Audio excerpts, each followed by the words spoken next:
Saat aku melangkah masuk ke ruang keluarga, kulihat mereka semua sudah duduk di sofa. Suamiku, ibuku, putraku, dan bahkan adik perempuanku.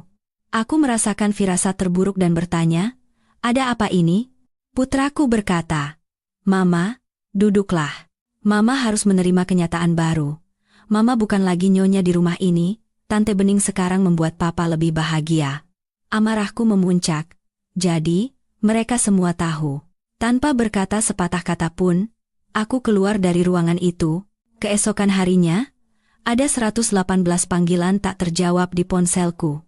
Malam itu, angin yang berembus di landasan pacu Bandara Internasional Soekarno-Hatta terasa menusuk tulang. Itu adalah jenis dingin yang merayap masuk ke dalam mantel dan membekukan hingga ke sumsum. Aku baru saja tiba dari perjalanan bisnis 3 hari yang sangat melelahkan di Surabaya, demi menyelamatkan sebuah kontrak yang hampir dihancurkan oleh suamiku, Banyu Wibowo, karena keangkuhannya. Aku benar-benar lelah. Mataku perih terbakar karena kurang tidur, dan pundakku pegal linu menahan berat tas laptop. Yang kuinginkan hanyalah mandi air panas, segelas anggur merah, dan kenyamanan rumahku sendiri. Aku ingin memberitahu Banyu bahwa aku telah memperbaiki kesalahannya dan bahwa Naga Biru, Propertindo, Imperium Real Estate yang kami bangun bersama selama 22 tahun, aman untuk kuartal berikutnya. Aku mengemudikan mobilku memasuki jalan masuk rumah megah kami di Pondok Indah. Lampu ruang keluarga menyala, cahayanya berpendar tajam di atas halaman rumput yang gelap dan berembun.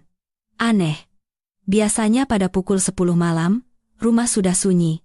Banyu pasti ada di ruang kerjanya, dan putra kami yang berusia 20 tahun, Jerry, berada di kamarnya bermain video game atau bersama teman-temannya. Aku membuka pintu depan dan melemparkan kunci ke mangkuk di atas meja resepsionis. Keheningan yang menyambutku tidak terasa damai. Rasanya berat dan penuh ketegangan, seperti udara sebelum badai. "Aku pulang," teriakku sambil menggantung mantel. "Mas Banyu, Jerry, aku pulang." Saras, kami di ruang keluarga, suara ibuku terdengar dari ruang tamu. Perutku terasa mulas.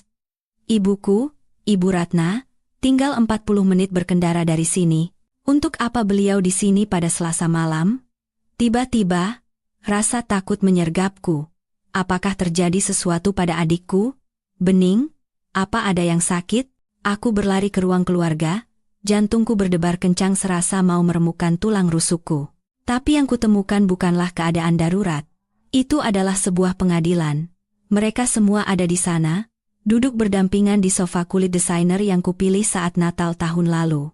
Banyu, dengan kemeja putihnya yang tanpa celah, duduk di tengah, tetapi ia tidak menatap mataku. Di sebelah kirinya, ibuku, Ibu Ratna, duduk dengan postur kaku, kedua tangan tergenggam erat di pangkuannya. Di sebelah kanannya adalah adikku, Bening. Dan di kursi berlengan di sebelahnya, duduk putraku, Jerry. Suasananya begitu menyesakan. Tidak ada yang menangis. Tidak ada yang tampak sedih. Mereka tampak bertekad. "Ada apa ini?" tanyaku, terengah-engah. "Ibu, kalian semua baik-baik saja, kan?" Saat aku melangkah maju, Jerry berdiri. Bukan untuk memelukku, ia berdiri tegap seperti seorang pengawal yang menghalangi pintu. Ia menatapku dengan mata yang sama sekali tidak memiliki kehangatan yang telah kupupuk selama 20 tahun. "Mama, duduklah," kata Jerry. Suaranya dingin, lebih rendah dari yang kuingat, dan tanpa kasih sayang sedikit pun. "Mama harus mendengarkan tanpa membuat keributan." "Keributan? Jerry, kenapa kamu menakut-nakuti Mama? Ada apa ini sebenarnya?" "Mama harus menerima kenyataan baru," ia melanjutkan, seolah-olah mengucapkan dialog yang sudah dihafal. "Mama bukan lagi nyonya di rumah ini." Aku menatap Banyu. "Mas Banyu, kenapa kamu diam saja?" Banyu akhirnya mengangkat kepalanya. Wajah tampannya, yang telah menjadi wajah perusahaan kami selama bertahun-tahun, kini berkerut dalam campuran rasa kasihan dan jengkel. "Sudah berakhir, Saras. Kepura-puraan ini sudah berakhir." "Kepura-puraan apa?" Aku merasa seperti tenggelam di daratan kering. "Tante Bening," kata Jerry, menunjuk adikku. "Sekarang membuat Papa lebih bahagia. Tidak seperti Mama, Tante mengerti Papa." Dunia seakan berhenti berputar. Aku menatap Bening, adik perempuanku. Anak yang biaya sewa apartemennya kubayar selama 6 tahun, yang kupekerjakan saat tidak ada orang lain yang mau menerimanya. Ia duduk dengan kaki disilangkan, blus sutra yang dikenakannya tampak sangat mirip dengan yang hilang dari lemariku, lalu aku melihatnya. Tangan Banyu tergeletak santai di lutut Bening, sebuah isyarat kepemilikan yang kasual. Kami tidak ingin kamu mendengarnya dari orang lain. Sela ibuku, Ibu Ratna, tidak ada nada penyesalan dalam suaranya. Hanya nada menggurui, kami ingin menyelesaikan ini sebagai keluarga. Saras, cobalah realistis. Kamu sudah menikah dengan pekerjaanmu selama bertahun-tahun. Banyu itu seorang pria. Pria punya kebutuhan. Dia butuh seorang istri yang ada untuknya, bukan pasangan yang tidur dengan laptopnya. Ibu, bisikku. Pengkhianatan itu menusuk lebih dalam dari pisau manapun. Ibu tahu tentang ini. Ibu menyetujuinya. Aku mendukung kebahagiaan, kata Ibu Ratna, mengangkat dagunya dengan menantang. Bening dan Banyu memiliki koneksi. Mereka saling mencintai. Saras, ini tidak direncanakan, itu terjadi begitu saja. Kamu tidak bisa menghukum orang karena jatuh cinta. Aku memandang Bening. Ia memberiku senyum kecil yang penuh kemenangan. Ia menyelipkan sehelai rambut ke belakang telinganya, menundukkan kepalanya. Di jarinya, sebuah cincin berlian berkilauan di bawah lampu. Itu bukan cincin baru. Itu cincinku. Cincin berlian art deco antik yang diberikan Banyu untuk ulang tahun pernikahan kami yang ke-20. Cincin yang hilang begitu saja dari kotak perhiasanku 6 bulan lalu. Aku menangis berhari-hari, menggeledah seluruh rumah. Banyu bilang aku pasti ceroboh dan menghilangkannya di gym. Itu cincinku, suaraku bergetar karena amarah murni, panas terasa di tenggorokanku. Itu lebih cocok untuknya, kata Banyu sambil mengangkat bahu. Sia-sia saja untukmu. Kamu toh tidak pernah memakai perhiasan. Kami ingin Mama pergi dari rumah ini. Jerry memecah keheningan lagi. Papa akan tetap di sini. Aku juga akan di sini. Lebih baik Mama yang pergi. Mama menciptakan terlalu banyak ketegangan. Putraku, bayiku, yang kurawat setiap kali ia demam, yang biaya kuliahnya kubayar dengan bekerja 80 jam seminggu. Ia mengusirku dari rumah yang kubangun. Ini pilihanmu? Tanyaku pada Jerry, akhirnya merasakan air mata menggenang di mataku. Kamu memilih perempuan yang tidur dengan ayahmu di belakangku? Dia tantemu, Jerry. Dia bukan sekadar tanteku lagi, balas Jerry. Dia satu-satunya orang yang benar-benar mendengarkanku. Mama hanya memberiku uang dan menyuruhku belajar. Papa dan Tante Bening memperlakukanku seperti orang dewasa. Aku memandang keempatnya. Suamiku, adikku, ibuku, putraku, 4 pilar hidupku, dan semuanya telah membusuk. Mereka tidak hanya menghancurkan hatiku.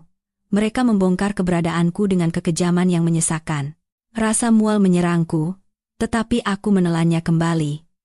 Aku tidak akan memberi mereka kepuasan melihatku hancur.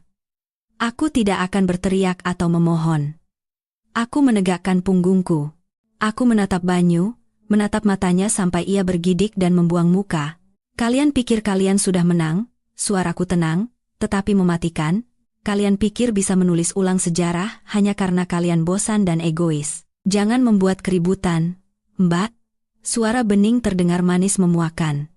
Mari kita tangani perceraian ini dengan dewasa. Perceraian? Aku tertawa singkat dan kering. Oh, kau sama sekali tidak tahu apa yang akan terjadi. Jangan mengancam kami, bentak Banyu, arogansinya kembali. Aku sudah bicara dengan pengacara. Kau sudah selesai, perjanjian pranikah, anggaran dasar perusahaan. Aku sudah mengurus semuanya. Sekarang keluar dari rumahku, Saras. Atau aku akan memanggil satpam untuk mengusirmu dari propertiku. Propertimu? Aku memandang sekeliling ruangan. Setiap ubin di rumah ini, aku yang memilihnya. Setiap batu bata, aku yang membayarnya. Dan sekarang, Mama adalah penyusup, kata Jerry. Itu adalah pukulan terakhir. Pemutusan total. Aku menatap putraku untuk terakhir kalinya, menanamkan wajah asingnya yang baru ke dalam ingatanku. Baiklah, kataku. Aku berbalik. Aku tidak mengambil mantelku dari gantungan. Aku tidak mengambil kunciku dari mangkuk. Aku punya kunci cadangan di sakuku. Aku berjalan ke pintu. "Kamu mau kemana?" seru Ibu Ratna. Suaranya tiba-tiba cemas. "Saras, kita harus membicarakan pesangon. Banyu punya tawaran yang murah hati jika kamu mau menandatanganinya malam ini." Aku tidak menjawab. Aku membuka pintu jati yang berat itu dan melangkah keluar ke dalam malam Jakarta yang lembab dan dingin karena AC mobil. Angin dari jalan raya menerpa wajahku, mengeringkan air mataku sebelum sempat jatuh. Aku masuk ke mobil. Mesinnya menyala dalam keheningan jalan masuk. Saat aku mundur, aku melihat mereka melalui jendela. Mereka sudah membuka sampahnya, merayakan kepergianku. Aku melaju ke dalam kegelapan. Buku-buku jariku memutih karena mencengkeram setir terlalu erat. Aku tidak tahu kemana aku akan pergi, tetapi satu hal yang ku tahu pasti, Saraswati putri yang mereka kenal istri yang patuh, penyedia, pemecah masalah telah mati di rumah itu. Dan wanita yang sekarang pergi, adalah seseorang yang seharusnya sangat mereka takuti. Percayalah, pengkhianatan ini hanyalah pemanasan dibandingkan dengan apa yang mereka lakukan selanjutnya. Aku mengemudi selama 1 jam. Lampu-lampu kota Jakarta kabur menjadi garis-garis emas yang menyala-nyala melalui jendelaku. Pikiranku adalah badai gambaran yang kacau. Seringai bening, cincin di jarinya, tatapan dingin Jerry. Tetapi di bawah keterkejutan, sebuah insting purba mulai aktif, bertahan hidup. Aku butuh bensin. Lampu peringatan bahan bakar sudah berkedip sejak aku meninggalkan bandara, tetapi aku tidak berhenti karena ingin cepat sampai di rumah. Sekarang, di ruas sepi tol lingkar luar, aku masuk ke sebuah pom bensin 24 jam. Tanganku gemetar saat melangkah keluar ke udara malam yang sejuk. Aku memasukkan kartu kredit platinumku yang terhubung ke rekening bersama kami ke mesin pompa. Kartu yang kugunakan untuk segalanya, dari belanja bulanan hingga makan malam bisnis. Layar memproses berkedip, lalu menampilkan tulisan merah, "Ditolak. Silakan hubungi petugas." Aku mengerutkan kening. Itu tidak mungkin. Kartu itu memiliki limit 1 miliar rupiah dan baru saja lunas kubayar 3 hari lalu. Aku mencoba lagi. Ditolak. Gumpalan dingin, lebih berat dari pengkhianatan yang baru saja kusaksikan, terbentuk di perutku. Aku merogoh dompet dan mengeluarkan kartu debit pribadiku, yang terhubung dengan rekening gajiku. Aku masuk ke dalam minimarket. Petugasnya, seorang remaja yang tampak bosan dengan earphone di lehernya, bahkan tidak melirik saat aku meletakkan sebotol air mineral dan sebungkus permen karet di konter. Aku menggesek kartu debitku. "Nggak bisa, Bu," gumamnya sambil mengunyah permen karet. "Coba lagi," suaraku tegang. "Ada isinya." Ia menghela napas dan menggeseknya sekali lagi. "Ditolak, Bu. Saldo tidak cukup atau kartu diblokir. Ada uang tunai?" Aku berdiri kaku di bawah lampu neon. Aku harus memeriksa aplikasi mobile bankingku. Aku meraba-raba ponselku, lalu login. Akses ditolak. Autentikasi pengguna gagal. Silakan hubungi cabang. Aku mencoba rekening perusahaan. Akses ditolak. Aku mencoba rekening tabungan bersama. Akses ditolak. Banyu tidak hanya mengusirku dari rumah, ia telah memutus jalur kehidupan finansialku. Ia telah merencanakan ini. Tidak mungkin memblokir pemilik bersama dari rekening bisnis dan pribadi secara instan, kecuali dia telah mengajukan laporan palsu tentang dugaan penipuan ke bank, atau mengubah hak akses administrator sebelumnya. Dia ingin aku melarat. Dia ingin aku terdampar tanpa sumber daya di tengah malam, sehingga aku akan merangkak kembali untuk menandatangani tawaran murah hati yang disebutkan Ibu Ratna. Aku mengobrak-abrik dompetku, melewati kartu-kartu plastik yang tidak berguna, sampai ke saku resleting kecil di bagian paling bawah. Aku menemukan 8 lembar uang 100 ribuan yang lecek dan segenggam koin. 800 ribu rupiah. Itulah total kekayaan bersihku sekarang. Aku membayar bensin senilai 300 ribu dan air mineral dengan uang tunai. Saat kembali ke mobil, tubuhku gemetar. Bukan hanya karena dingin, tetapi karena kesadaran yang mengerikan akan kerentananku. Aku tidak bisa ke hotel.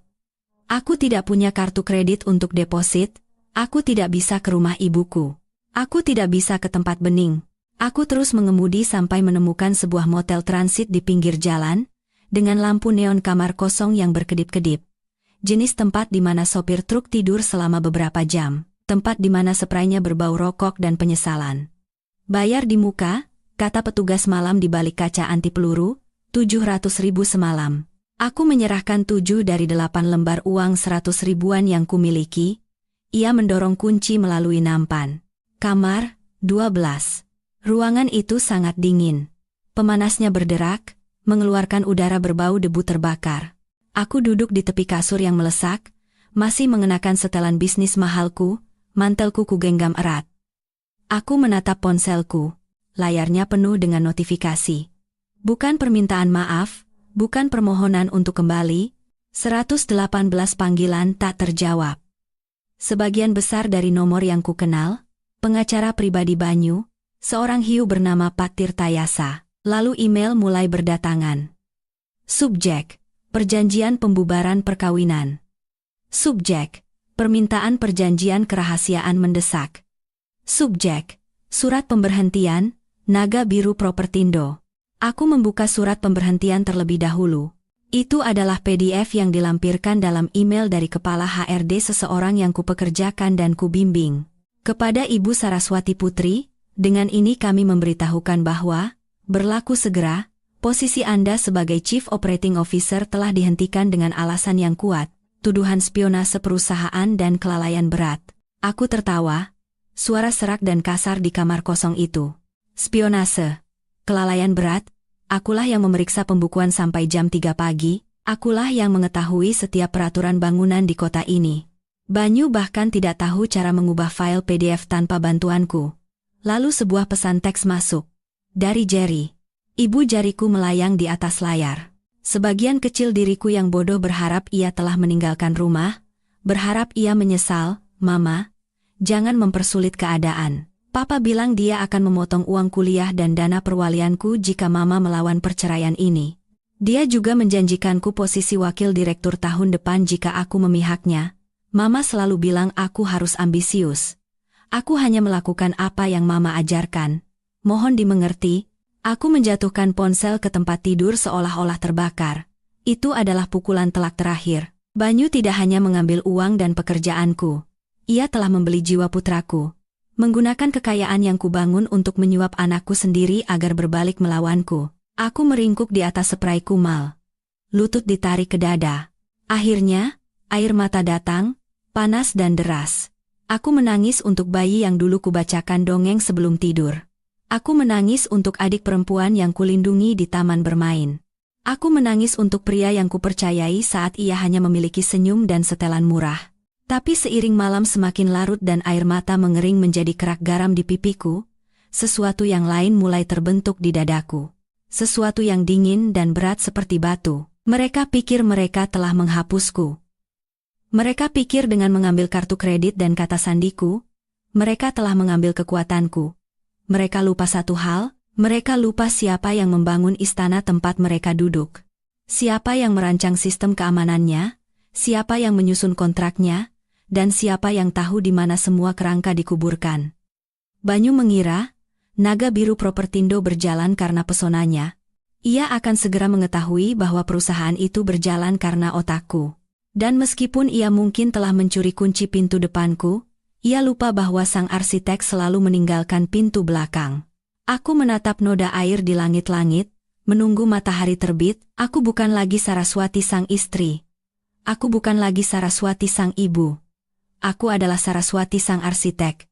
Dan aku akan meruntuhkan seluruh bangunan itu. Aku tidak bisa tidur di kamar motel itu. Suara lalu lintas di jalan tol adalah deru yang konstan. Tapi yang membuatku terjaga adalah kebisingan di kepalaku. Kenangan-kenangan tajam dan bergerigi diputar ulang.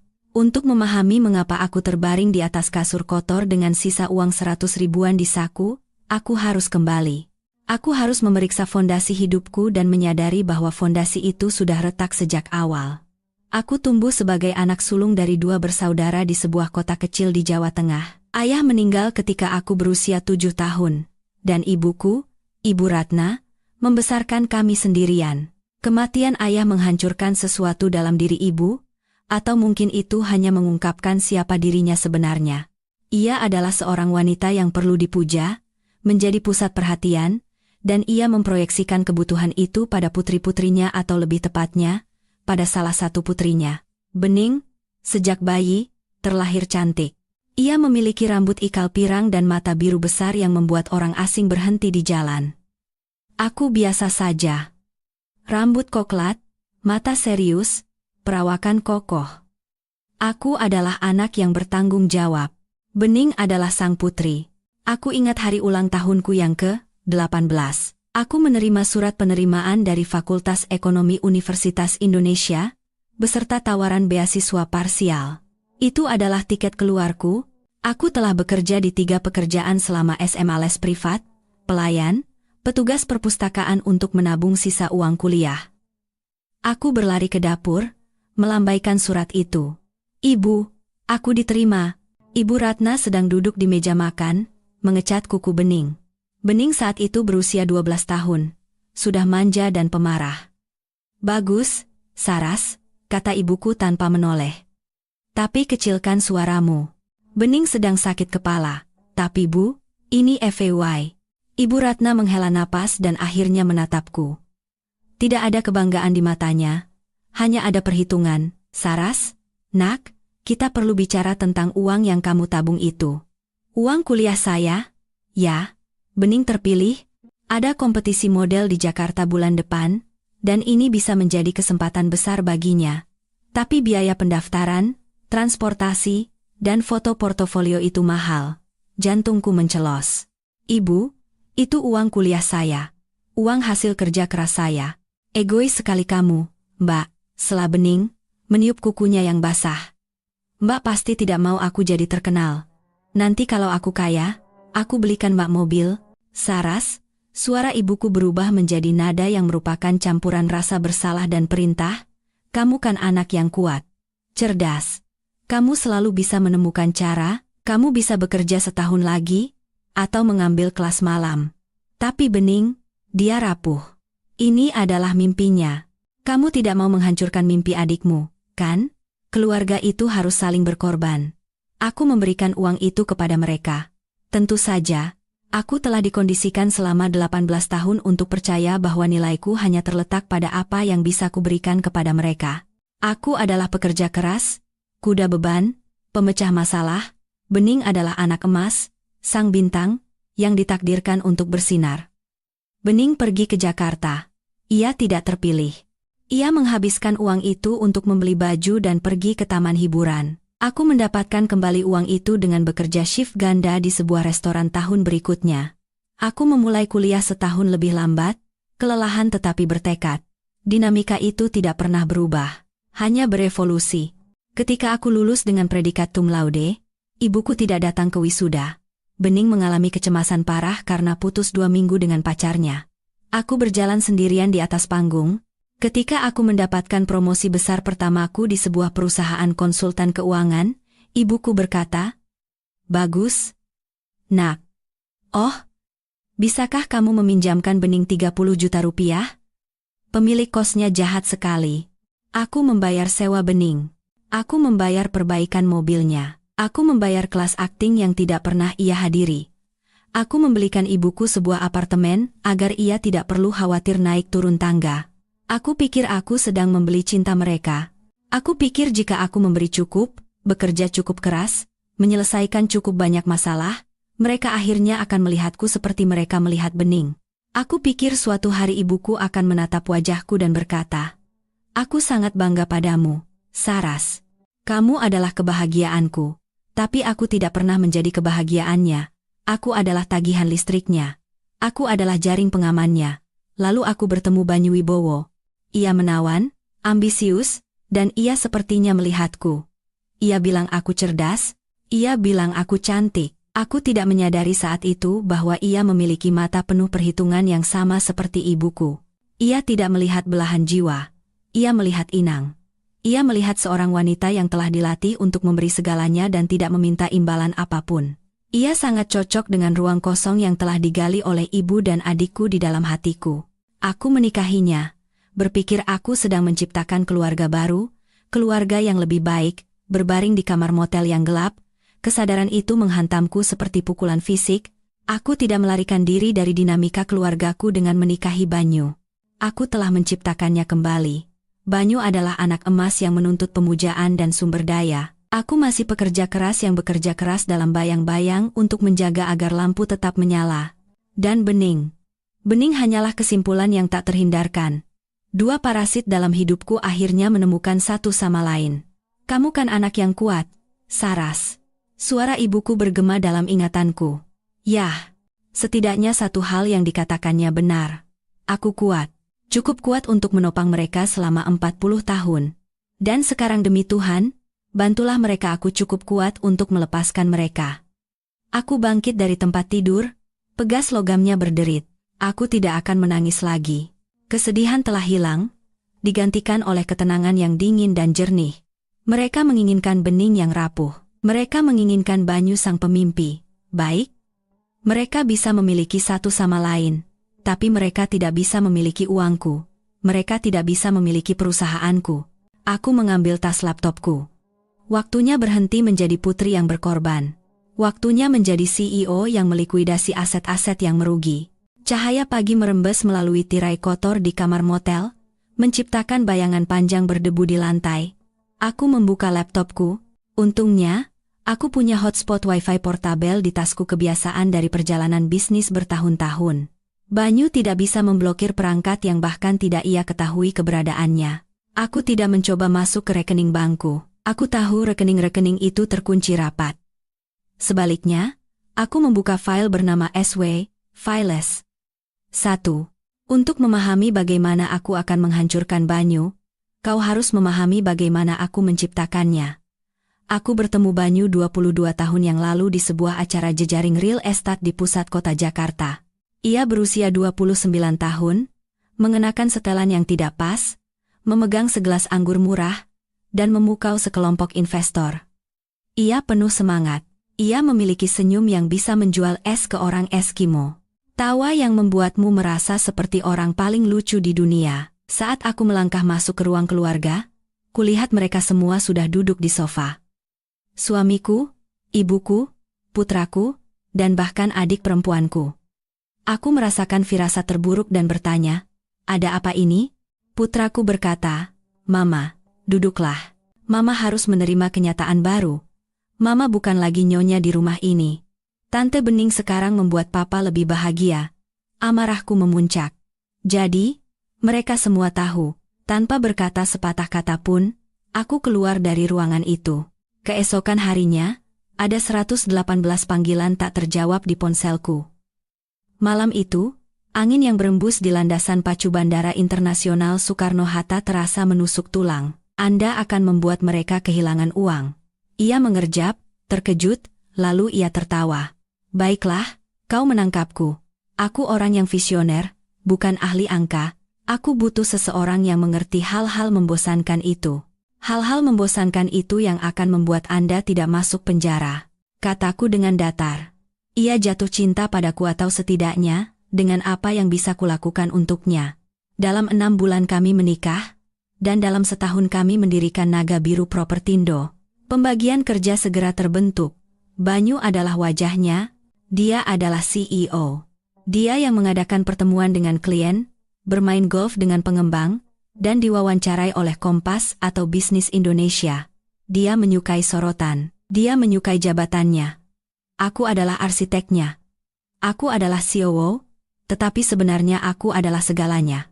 Aku yang mencari lokasi, menegosiasikan pinjaman, mengelola kontraktor, berjuang dengan pemerintah kota untuk izin zonasi, dan menangani pajak, penggajian, dan kepatuhan hukum. Proyek besar pertama kami hampir menjadi bencana. Banyu membeli sebuah gudang tua di Jakarta Selatan, yakin itu akan menjadi pusat renovasi loteng berikutnya. Dia membayar 5 miliar rupiah, harga yang terlalu mahal. Kontraktor yang ia sewa melarikan diri dengan uang muka. Kami hampir bangkrut sebelum menjual 1 unit pun.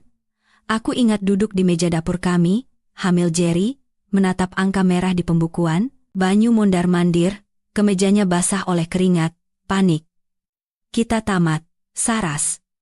Reputasiku hancur, kita akan dituntut. Duduk, perintahku. Aku menjual perhiasan nenekku, satu-satunya warisan yang kusimpan aman dari ibu dan Bening. Aku mencairkan dana pensiunku. Aku menegosiasikan kembali persyaratan dengan bank, memberikan rencana bisnis yang begitu rinci dan sempurna sehingga kepala cabang mengatakan itu yang terbaik yang pernah ia lihat. Aku memecat teman Banyu yang seharusnya menjadi manajer proyek, dan mengambil alih sendiri pengawasan lokasi, mengenakan helm pengaman dengan perut buncit 6 bulan. Kami menyelesaikan proyek itu dan terjual habis dalam 3 minggu. Banyu dipuji sebagai visioner di majalah bisnis. Judul utamanya, Banyu Wibowo, Raja Baru Love. Ia membawa majalah itu pulang, berseri-seri. Lihat, sayang, kita berhasil. Ia tidak pernah menyebut namaku sekalipun dalam wawancara. Ketika aku dengan hati-hati menunjukkannya, ia mencium keningku. Sayang, kau tahu bagaimana media. Mereka suka narasi tunggal. Lagi pula, kau benci sorotan. Kau adalah senjata rahasiaku, kekuatan di balik tahta. Aku menerimanya. Aku mengatakan pada diriku sendiri itu demi keluarga. Aku mengatakan pada diriku sendiri tidak masalah wajah siapa yang ada di sampul, selama perusahaannya sukses. Aku bodoh selama 20 tahun. Aku membangun panggung, memasang lampu, dan menulis naskah. Banyu hanya berjalan keluar dan menerima tepuk tangan. Perusahaan berkembang, kami merambah ke properti komersial, kondominium mewah, pengembangan serbaguna. Kami bernilai triliunan rupiah, tetapi struktur perusahaan itu adalah mahakaryaku. Banyu malas dengan detail. Dia benci membaca kontrak. Dia benci kata sandi. Kamu yang urus, Saras, adalah mantranya. Jadi aku yang membangun infrastruktur digital, menciptakan jaringan perseroan terbatas yang rumit untuk membatasi kewajiban hukum, dan mengatur transfer bank otomatis. Dan karena Banyu paranoid tentang karyawan yang mencuri darinya, ia bersikeras pada server internal yang terlokalisasi dan sangat terenkripsi untuk data keuangan yang paling sensitif. Ia menginginkan apa yang ia sebut akses hantu login administrator utama yang dapat melewati semua protokol lain, kalau kami terkunci atau disandera oleh staf IT kami. Hanya kau dan aku yang akan tahu akses hantu, katanya saat itu.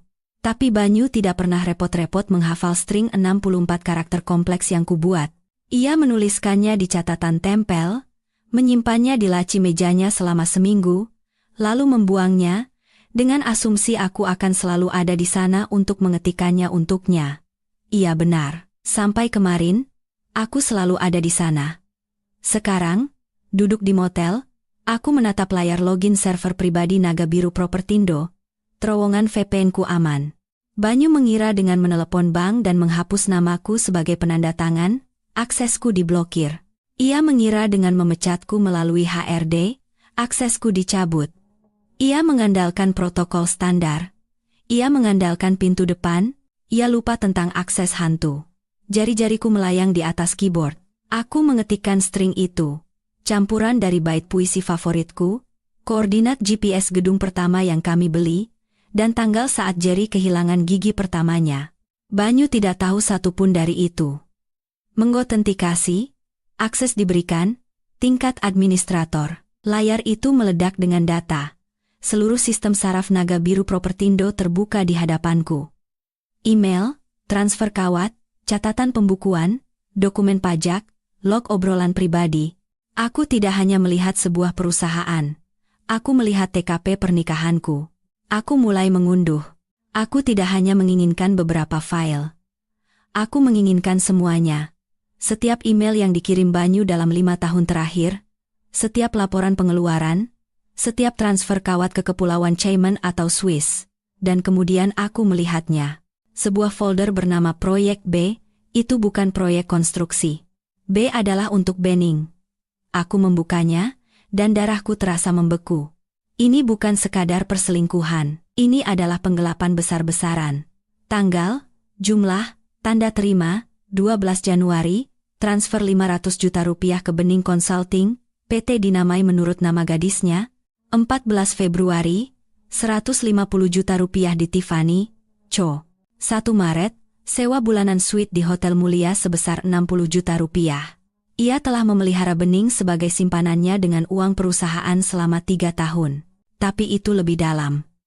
Aku melihat transfer ke sebuah perusahaan cangkang yang tidak kukenal, Orion Holdings Group.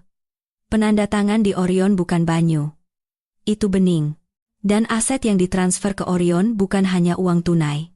Itu adalah akta tanah. Banyu secara perlahan mentransfer kepemilikan properti kami yang paling berharga dan tidak terbebani ke sebuah perusahaan yang dimiliki oleh adikku.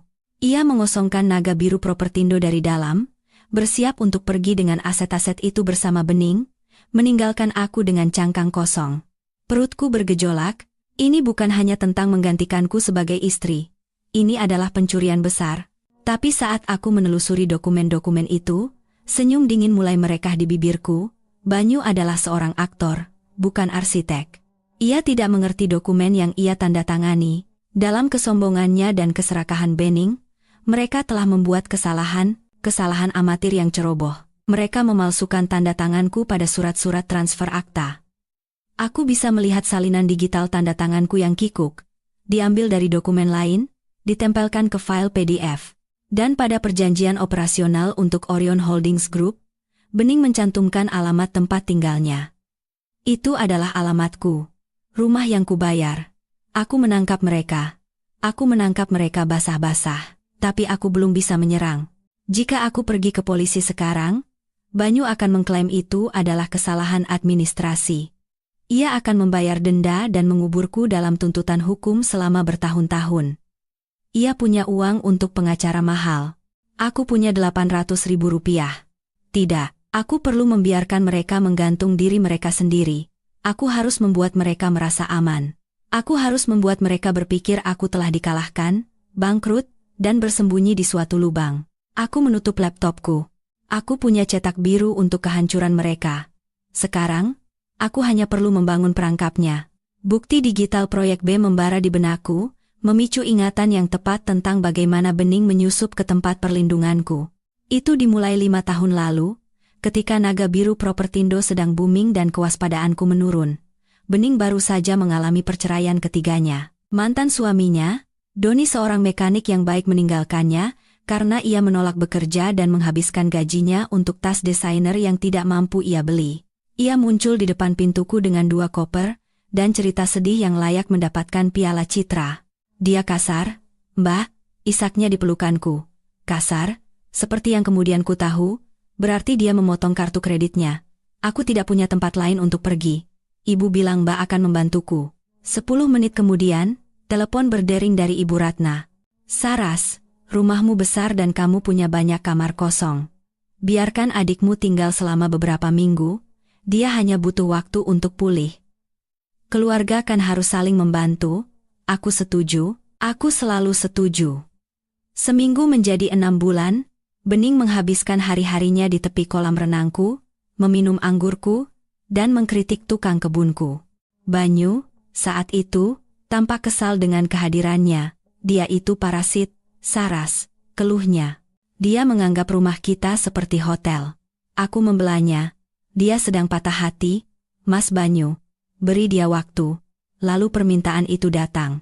"Aku butuh pekerjaan," Bening mengumumkan pada suatu makan malam. "Aku bosan. Aku mau kerja di perusahaanmu, Mbak." Aku hampir tersedak. "Bening, kita ini perusahaan real estate komersial. Pekerjaannya penuh tekanan. Keahlian apa yang kamu miliki?" "Aku pandai bergaul dengan orang," desaknya. "Aku bisa jadi humas. Aku bisa merencanakan pesta, bicara dengan investor. Kalian berdua terlalu serius. Kalian butuh seseorang yang menyenangkan." "Tidak," kataku.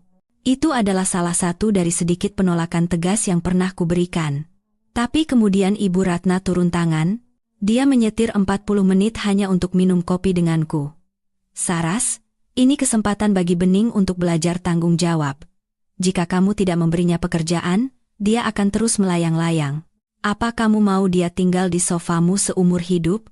Beri dia gaji dan biarkan dia mandiri." Mas Banyu juga berpikir ini ide yang bagus, tambahnya dengan lembut. Aku mengerjap. "Mas Banyu?" "Ya, kami sudah bicara," kata Ibu Ratna. Banyu pikir Bening bisa membantu melembutkan citra perusahaan.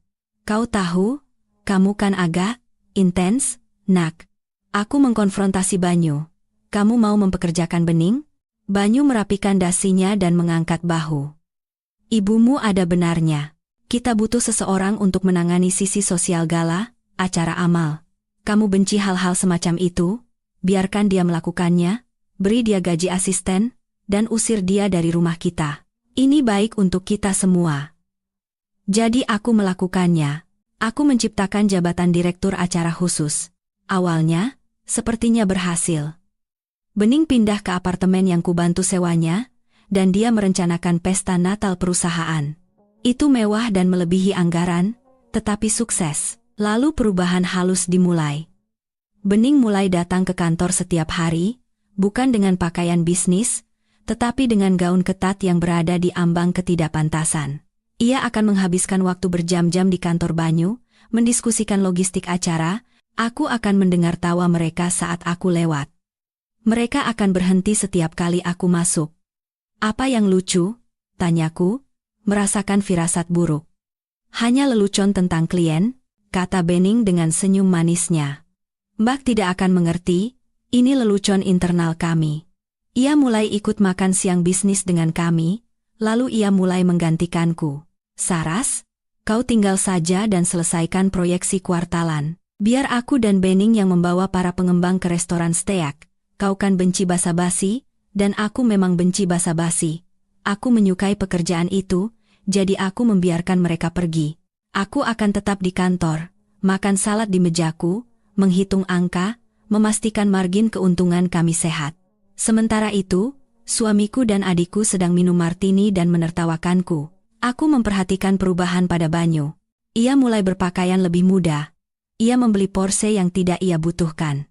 Ia mulai sering keluar malam untuk berjejaring. Ketika aku menyuarakan keprihatinanku, Ibu Ratna melakukan gaslighting tanpa henti. Kamu paranoid, Saras, tegurnya. Seharusnya kamu senang Banyu dan Bening akrab. Kebanyakan pria benci mertua mereka. Ini adalah berkah. Jangan merusaknya dengan kecemburuanmu. Itu tidak pantas untukmu. Cemburu. Dia membuatku merasa seperti wanita gila dan tidak stabil. Sekarang, melihat folder proyek B di laptopku, aku melihat kenyataannya. Makan malam jejaring adalah kencan. Perjalanan bisnis ke Bali adalah liburan, dan biaya konsultasi yang dibayarkan kepada Bening sebenarnya adalah uang saku karena menjadi gundiknya. Ular itu tidak hanya merayap ke dalam rumput. Aku telah membuka pintu, mengundangnya masuk, dan memberinya semangkuk susu hangat, dan yang terburuk, ibuku yang memegang pintu itu. Ibu Ratna telah menjadi perantara dalam kesepakatan ini. Dia mendorong Bening ke arah Banyu, tahu persis apa yang bisa dilakukannya. Dia ingin Bening memiliki kehidupan yang kubangun, karena dalam pikirannya yang bengkok, Bening pantas mendapatkan kerajaan, dan aku hanyalah arsitek yang ditakdirkan untuk membangunnya dan pergi. Aku memukul meja motel yang murah itu. Rasa sakit itu membuatku kembali ke kenyataan. Baiklah, bisikku pada ruangan kosong itu. Kalian mau main-main dan tidak bertanggung jawab? Mari kita lihat betapa menyenangkannya saat arsitek mencabut dinding penopang beban. Aku menghabiskan 6 jam berikutnya dalam keadaan trans akuntansi forensik. Akses hantu memberiku segalanya, tapi aku harus berhati-hati. Jika aku membuat perubahan atau mengubah file apapun, log system bisa memperingatkan direktur IT, seorang pria bernama Bambang, yang dulu setia padaku tetapi sekarang tidak diragukan lagi melapor kepada Banyu. Jadi, aku menjadi hantu. Aku menyalin, mengunduh, mengambil tangkapan layar, dan melacak aliran uang, ternyata lebih buruk dari yang kukira. Naga Biru Propertindo mengeluarkan banyak uang untuk mendanai gaya hidup mereka dan transfer ke perusahaan cangkang Bening. Banyu telah berhenti membayar pemasok. Kami terlambat 3 bulan dalam pembayaran kepada tim konstruksi untuk gedung pencakar langit baru kami di SCBD. Kami gagal membayar bunga atas 2 pinjaman besar. Banyu gali lubang tutup lubang untuk memberi Bening uang. Perusahaanku, hasil kerja seumur hidupku, adalah rumah kartu. Jika kreditur tahu, kami akan bangkrut dalam 30 hari. Tapi kemudian aku menemukan sesuatu yang membuatku duduk tegak. Itu adalah rangkaian email antara Banyu dan sebuah agen detektif swasta bernama Mata Elang Investigasi. Tanggalnya 2 tahun lalu. Subjek, pengawasan. Target, Saraswati Putri. Banyu, temukan sesuatu.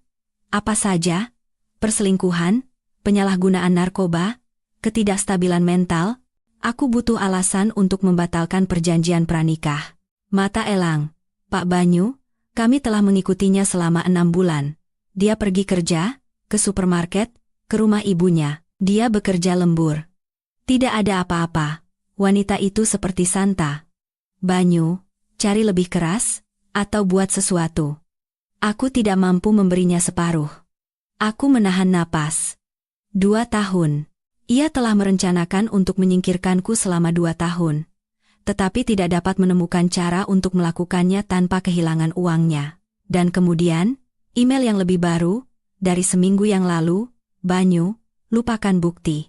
Kita akan menggunakan sudut pandang gangguan mental. Keluarganya akan bersaksi. Ibu dan adiknya setuju. Mereka akan mengklaim dia kelelahan, paranoid, tidak layak memimpin.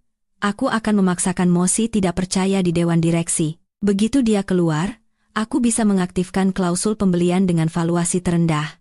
Ibu Ratna, saya bisa bersaksi bahwa Saraswati akhir-akhir ini murung dan sangat emosional. Saya khawatir tentangnya, Mas Banyu. Kita harus melakukan yang terbaik untuk perusahaan. Aku menatap layar, air mata amarah mengaburkan pandanganku. Ibuku sendiri, berkonspirasi untuk menyatakan aku tidak stabil secara mental agar anak emasnya bisa mencuri suami dan uangku. Kau mau lihat murung? Gumamku. Akan kutunjukkan. Aku menggali lebih dalam. Aku butuh sebuah ranjau darat. Bukti penipuan itu bagus, tetapi akan memakan waktu untuk membuktikannya di pengadilan. Aku butuh sesuatu yang instan. Sesuatu yang akan membuat Banyu ketakutan. Aku menemukannya di SPT pajak kami. Untuk mendapatkan pinjaman besar dari perusahaan ekuitas swasta tahun lalu, Banyu telah menggelembungkan tingkat hunian properti komersial kami. Ia memalsukan perjanjian sewa. Ia secara fisik memalsukan tanda tangan penyewa yang tidak ada. Ini bukan penipuan perdata biasa. Ini adalah penipuan bank. Ini adalah kejahatan federal, dengan hukuman penjara. Dan dokumen pinjaman itu ditandatangani oleh Banyu Wibowo, CEO.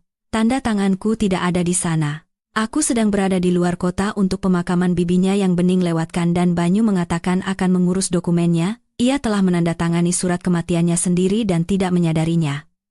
Aku menyalin dokumen pinjaman itu. Aku menyalin perjanjian sewa palsu itu. Aku membangun sebuah berkas yang merupakan bom nuklir. Aku melihat jam. Pukul 2 siang. Aku telah bekerja tanpa henti selama 12 jam. Aku lapar. Aku belum mandi, hanya bertahan dengan adrenalin. Aku butuh ponsel sekali pakai. Aku tidak bisa menggunakan ponselku sendiri. Mereka mungkin melacaknya atau menarik catatannya. Aku berjalan ke seberang jalan ke sebuah konter pulsa dan membeli ponsel prabayar murah dengan uang tunai.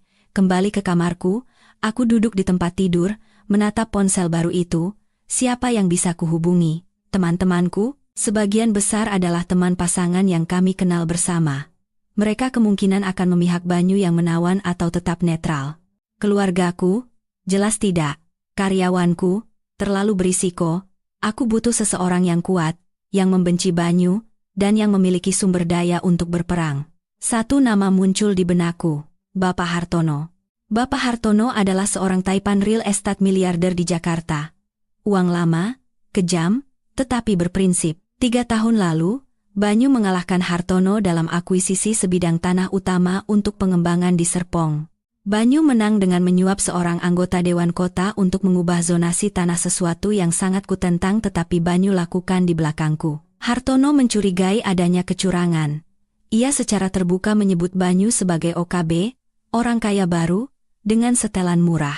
Banyu menertawakannya, tetapi Hartono tidak pernah lupa. Jika aku mendatangi Hartono dengan bukti penipuan Banyu, terutama penipuan yang membuatnya kehilangan kesepakatan itu adalah pertaruhan besar. Hartono mungkin hanya akan menertawakanku.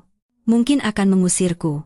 Tapi dia satu-satunya orang di Jakarta dengan kekuatan yang cukup untuk melindungiku dari tim hukum Banyu. Aku menelepon nomor untuk perusahaan Hartono Jaya Group.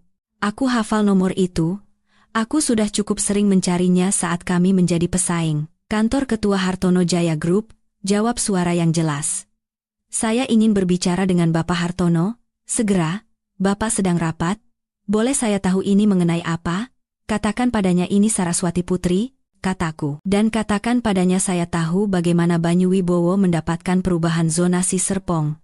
Dan saya punya emailnya. Ada jeda. Mohon tunggu sebentar. 30 detik kemudian, suara yang dalam dan serak terdengar di telepon. Ibu Putri.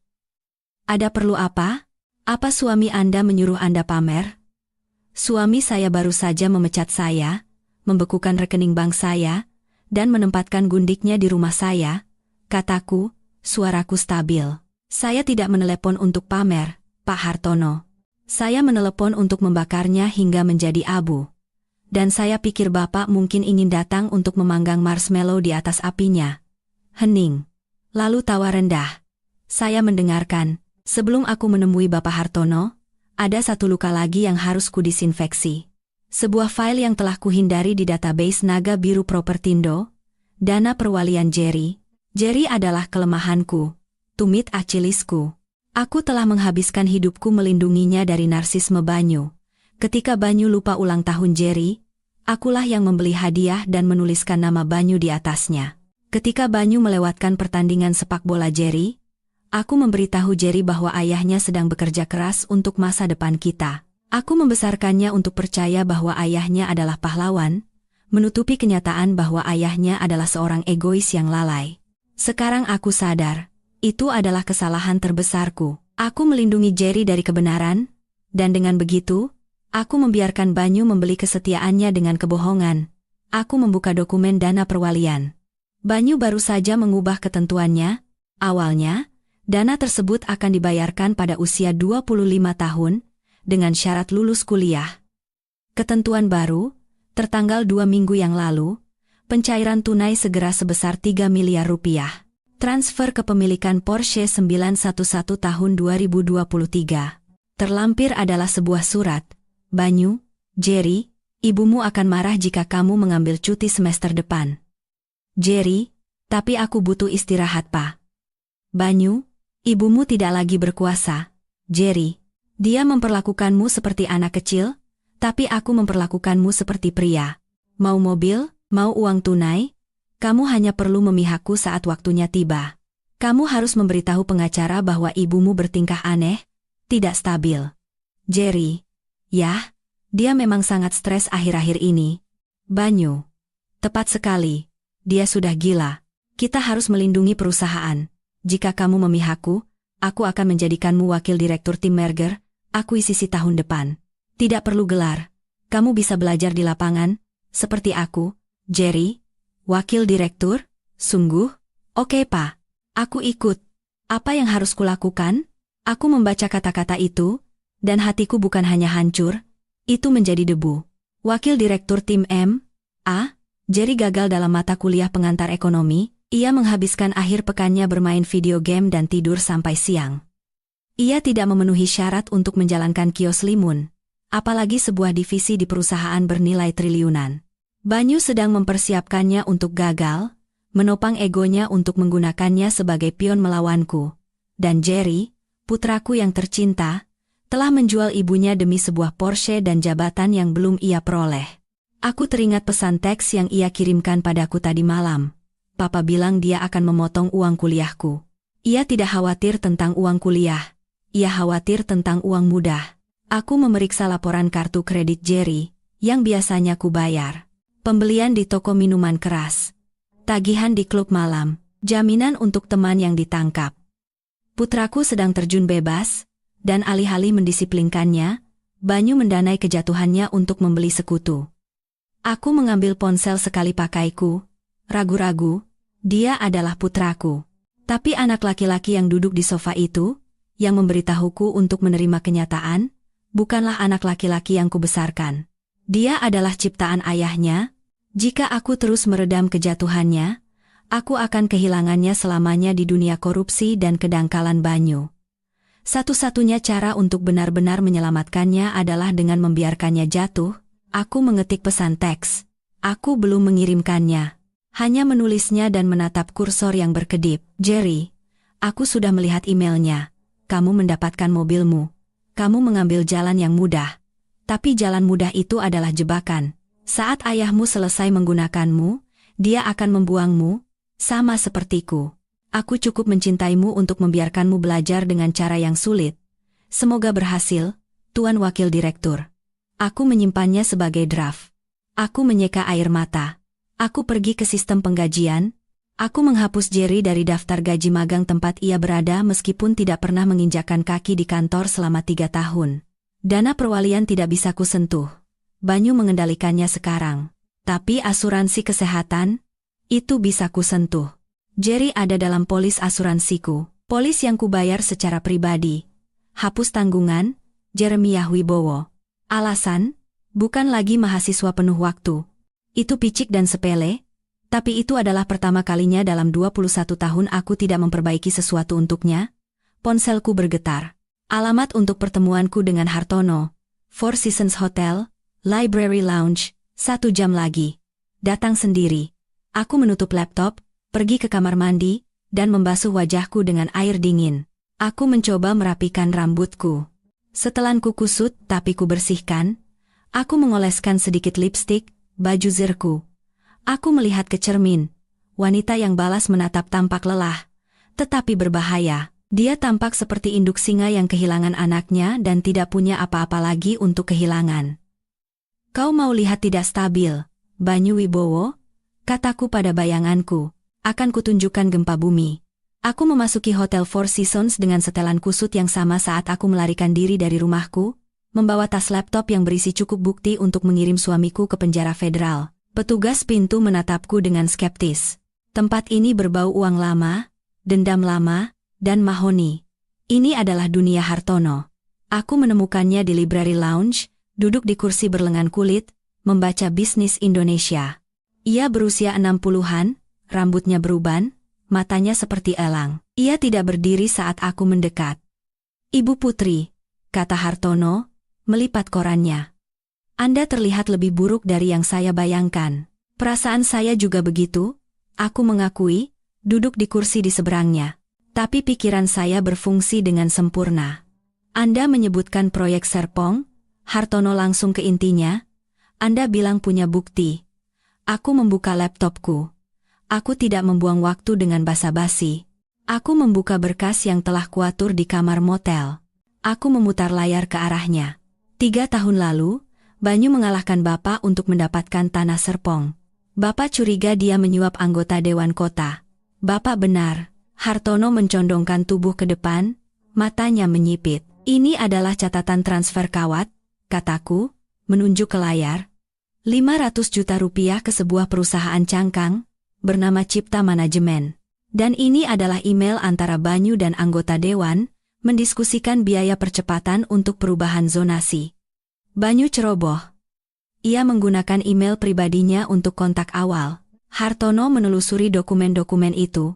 Ekspresinya tidak berubah, tetapi udara di sekitarnya tampak semakin dingin.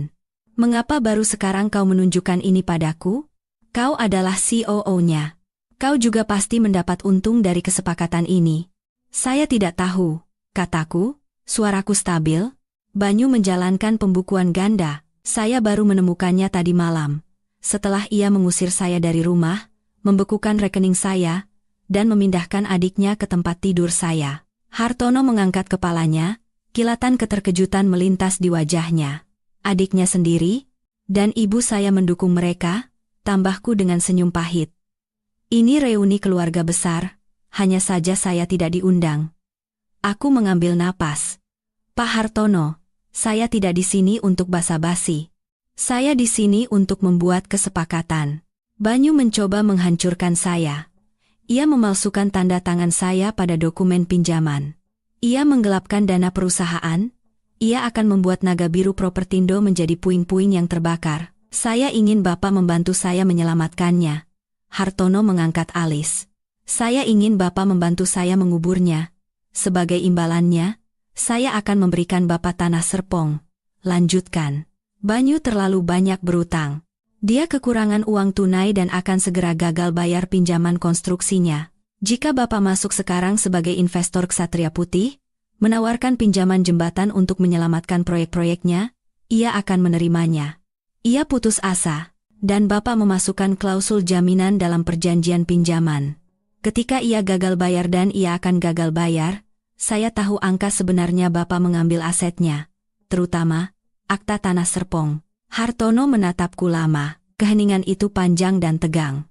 Kemudian, senyum perlahan merekah di wajahnya. Itu bukan senyum hangat. Itu adalah senyum predator yang mengenali predator lain. Anda wanita yang penuh dendam, bukan? Kata Hartono lembut. Saya efisien, koreksiku. Banyu berpikir saya adalah istri yang dicampakkan, menangis di sudut. Yang tidak ia ketahui adalah saya yang menulis rencana bisnisnya. Hartono menutup laptopku dan mendorongnya kembali ke arahku. Saya suka. Saraswati Putri, Anda punya nyali. Banyu selalu seperti burung merak. Banyak bulu, tidak bisa terbang. Tapi Anda adalah elang. Ia mengeluarkan ponselnya. Saya akan menelepon kepala tim hukum saya. Pengacara litigasi terbaik di Jakarta, ia akan menangani perceraian Anda. Pro bono. Anggap saja sebagai investasi dalam kemitraan baru kita. Terima kasih, bisikku, gelombang kelegaan menyapuku. Dan Saraswati, tambah Hartono, matanya tajam. Jangan kecewakan saya. Jika kita memulai ini, kita akan menghancurkannya sepenuhnya. Tidak ada ampun. Jangan terima dia kembali saat dia merangkak. Dia tidak akan merangkak, kataku, memikirkan seringai Banyu saat ia mengambil cincinku. Dia akan menjerit. Hartono mengangguk. Bagus. Sekarang, mari kita carikan Anda kamar hotel yang tidak mengenakan biaya per jam. Anda tidak bisa merencanakan perang tanpa tidur. Malam itu, aku tidur di suite hotel mulia, dibayar oleh Hartono Jaya Group. Aku mandi lama, membersihkan kotoran motel dari kulitku. Berbaring di antara spray yang bersih dan sejuk, aku merasakan pergeseran mendalam dalam diriku. Selama 20 tahun, aku adalah pemecah masalah. Aku membersihkan kesalahan Banyu, membereskan kekacauannya, membuatnya terlihat baik. Aku adalah perekat tak terlihat yang menyatukan segalanya. Sekarang, aku akan menjadi pelarutnya. Aku akan melarutkan semua yang ia pikir ia miliki. Aku mengambil ponsel sekali pakaiku dan mengirim satu kata kepada Hartono. Siap. 3 hari kemudian, perangkap dipasang. Pengacara Hartono, seorang pria yang sangat tenang bernama Wira Santoso, telah menyusun perjanjian perceraian. Itu adalah mahakarya penipuan hukum. Di permukaan, itu tampak seperti penyerahan total. Ketentuannya, Banyu Wibowo mendapatkan rumah. Banyu Wibowo mempertahankan kepemilikan penuh atas Naga Biru Propertindo. Saraswati Putri menerima pembayaran tunai sebesar 7 miliar rupiah sebagian kecil dari apa yang seharusnya menjadi hakku. Saraswati Putri melepaskan semua hak atas tunjangan di masa depan. Itu membuatku terlihat seolah-olah aku menyerah. Seolah-olah aku hancur, putus asa akan uang tunai, dan hanya ingin pergi. Banyu akan menyukainya. Itu akan memuaskan egonya dengan sempurna. Tapi tersembunyi jauh di dalam dokumen 60 halaman itu, di pasal 14, ayat C, sub-ayat 4, ada pil racunnya. Jika terungkap bahwa salah satu pihak dalam perjanjian ini telah terlibat dalam tindakan kriminal, penipuan, atau penggelapan yang tidak diungkapkan selama masa perkawinan, atau dihukum karena kejahatan berat dalam waktu 24 bulan setelah penandatanganan, seluruh perjanjian ini menjadi batal demi hukum. Dalam hal demikian, semua aset, termasuk 100% saham perusahaan dan properti real estate, akan menjadi milik pihak yang tidak bersalah sebagai ganti rugi. Banyu tidak pernah membaca detail. Ia membayar pengacaranya untuk melakukan itu, tetapi pengacaranya, Pak Tirtayasa, malas. Aku tahu karena akulah yang biasa membayar tagihannya. Tirtayasa akan membaca sekilas kontrak, hanya memeriksa angka-angka besar, pesangon, tunjangan.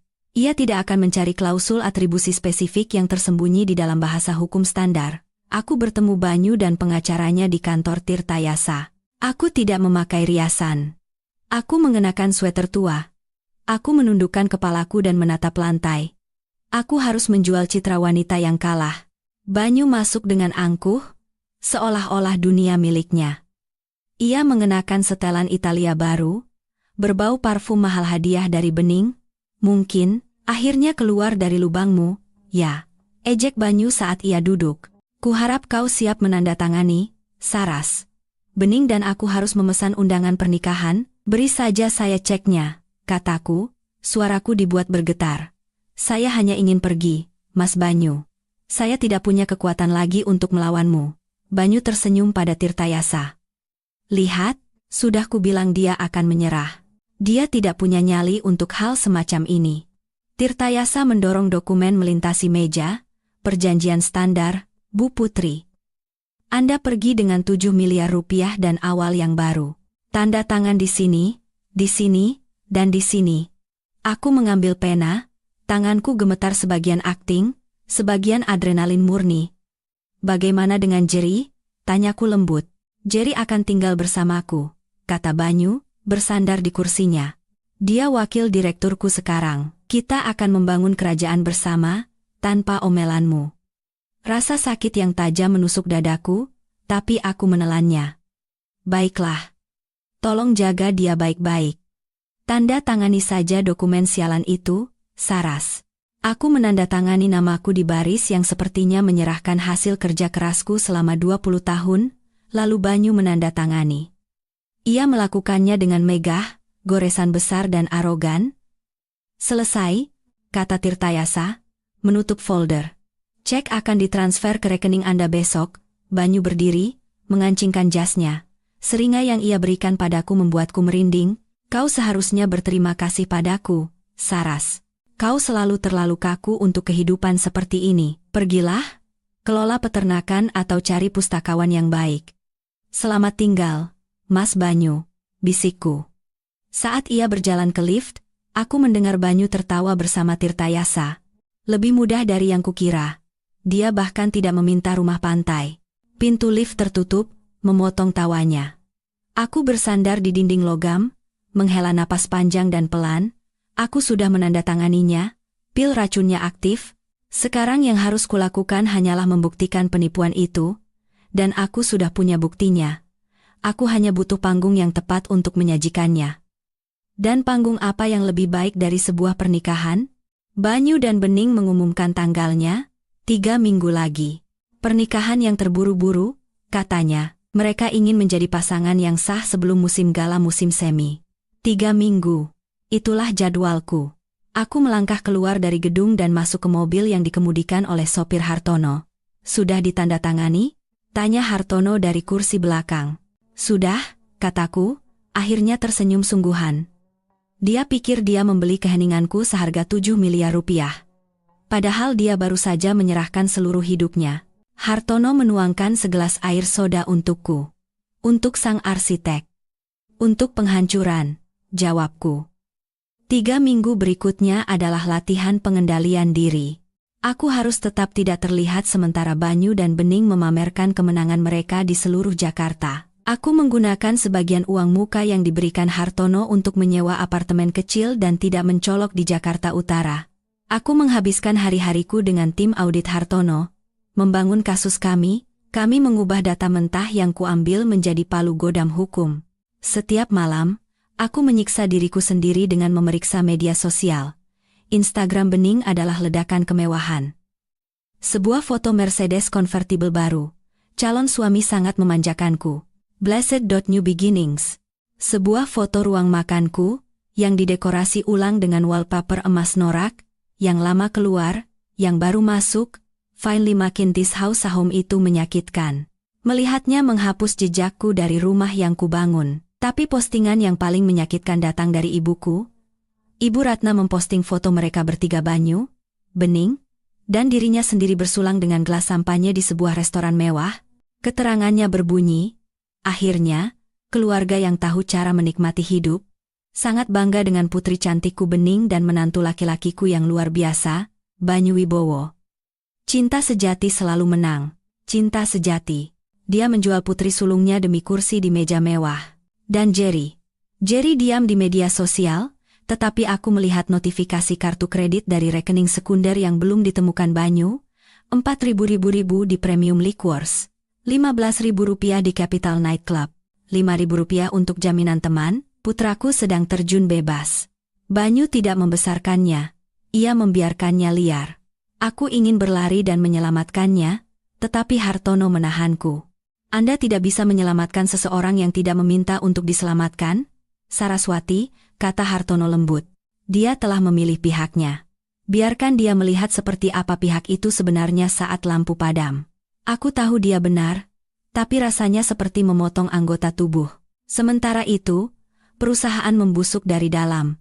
Mata-mataku Sarah dari tim akuntansi dan Jason dari manajemen proyek memberiku pembaruan harian. Pak Banyu belum pernah berada di kantor lewat jam 2 siang selama berminggu-minggu, tulis Sarah. Dia menugaskan Nona Bening untuk rebranding perusahaan.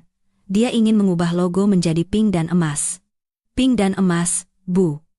Untuk perusahaan real estate komersial, kontraktor di lokasi Highland mengancam akan keluar, lapor Jason. Pak Banyu bilang dia sudah mengirim cek, tapi dia bohong. Dia menggunakan dana konstruksi untuk membayar biaya pernikahan.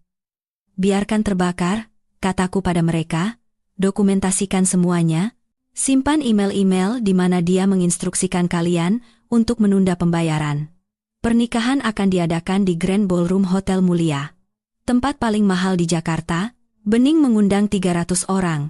Investor, politisi, selebriti lokal. Mereka ingin mengukuhkan status mereka sebagai pasangan kuat baru Jakarta. Mereka menginginkan penonton. Baik, pikirku, melihat undangan yang didapatkan Sarah untukku. Kalian mau pertunjukan?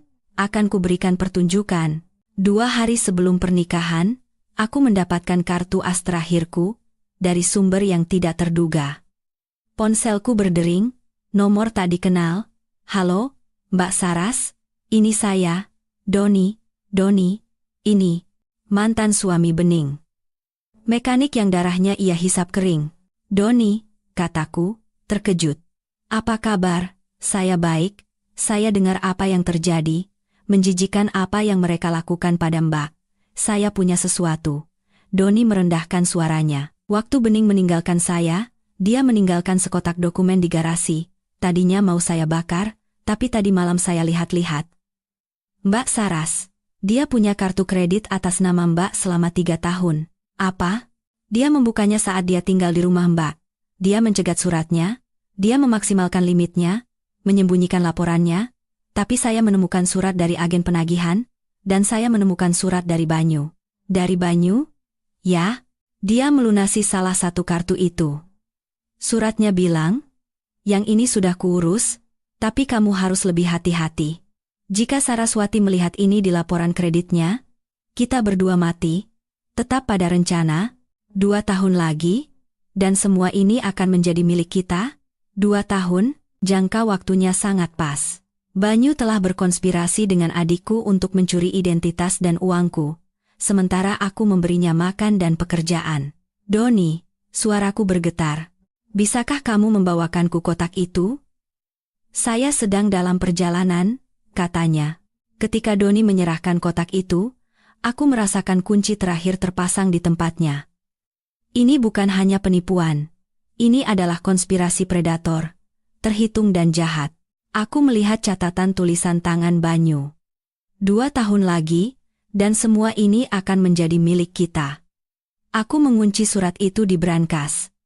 Terima kasih, Doni, kataku. Buat mereka merasakan neraka, Mbak Saras, katanya dengan senyum pahit.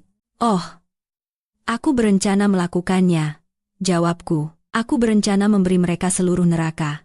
Sehari sebelum pernikahan, aku melakukan sesuatu yang berisiko. Aku pergi menemui Jerry. Aku tahu seharusnya tidak. Hartono menentangnya, tetapi aku adalah seorang ibu sebelum aku menjadi mantan istri yang pendendam. Aku harus memberinya satu kesempatan terakhir untuk turun dari kapal yang tenggelam. Aku menunggu di luar penthouse barunya, yang dibeli Banyu dengan dana perusahaan. Pukul 11 pagi, Jerry keluar, tampak mabuk. Ia mengenakan kacamata hitam desainer dan kaos yang harganya lebih mahal dari mobil pertamaku. Jerry, panggilku. Ia berbalik, terkejut, wajahnya mengeras saat melihatku. Mama? Ngapain di sini? Mama menguntitku sekarang, aku tidak menguntitmu. Aku mencoba menyelamatkanmu. Aku tidak butuh diselamatkan. Bentaknya, berjalan menuju Porsche-nya. Aku baik-baik saja.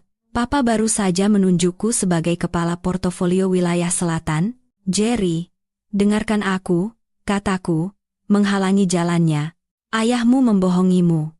Perusahaan ini diambang kebangkrutan. Dia mencuri uang untuk mempertahankan gaya hidup ini. Dia menggunakanmu sebagai tameng. Ketika Ditjen Pajak datang dan mereka akan datang namamu yang ada di dokumen. Jerry tertawa. Suara yang kosong dan rapuh. Mama cuma cemburu.